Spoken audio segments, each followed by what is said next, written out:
I have a particular interest in minimally invasive spine surgery, really just finding ways to carry out standard and sometimes complex spinal operations in a way that's less disruptive to the normal structures of the spine.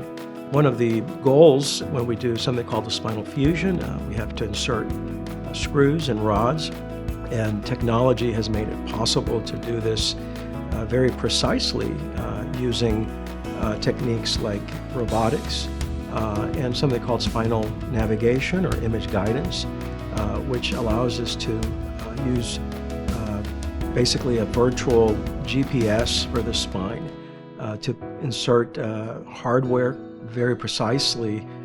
So the traditional approach to the spine involves a midline approach. We make a vertical incision down the midline and usually in the lower back. In certain cases, you don't need to do that. And the reason it's beneficial when you do a midline approach, it does require that you spread the muscles of the lower back, which are quite hefty, quite a ways out. And so it's traumatic to the spine.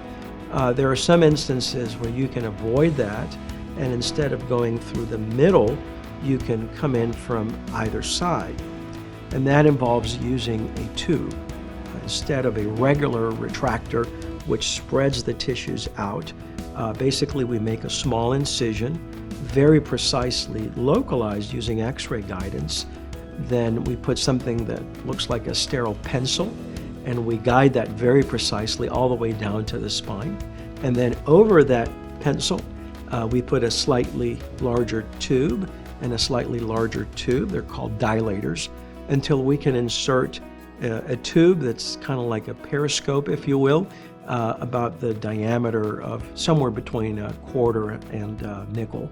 And what those tubes do, instead of cranking the muscles out, they gently spread the muscle fibers following natural planes.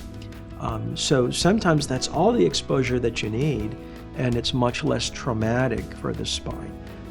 These patients very often go home the next day after, say, a one-level spinal fusion done through a tube. You can do the decompression, the freeing up of the nerves through the tube. You can do the actual fusion, which involves scraping out the disc and putting a synthetic spacer to replace it. And you can actually put the screws through this tube. You combine that with navigation, and it makes for a much less invasive, but still very precise spinal procedure. I use a combination of operating microscope and magnifying loops.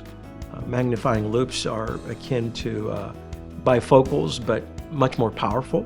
The microscope can afford even further magnification, lighting, and accuracy. If we're doing a fusion in the neck, we go through the front of the neck a lot of times, also working through small spaces.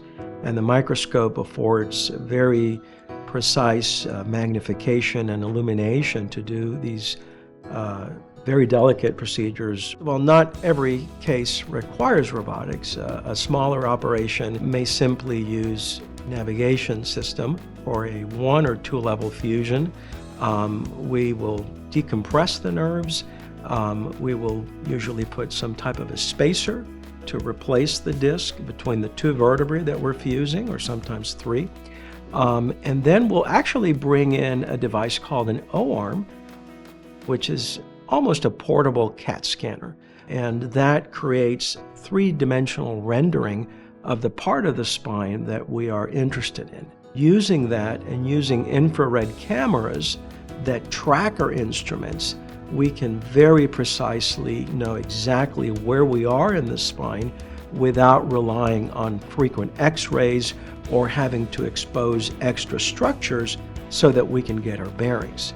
We can basically put a pointer down and look at a camera and know exactly where we are in the spine. Similarly, let's say if we want to insert a screw, the screwdriver is also navigated, so it's picked up by that camera. And as we're advancing the screw, we have a virtual image of the screw on our computer screen relative to the spine. And so we can see exactly where that screw goes in. We can track the progress of the screw, and so it can be placed in the optimal position and still minimize how much tissue damage is done by exposure, since we don't have to expose extra tissue to get our bearings.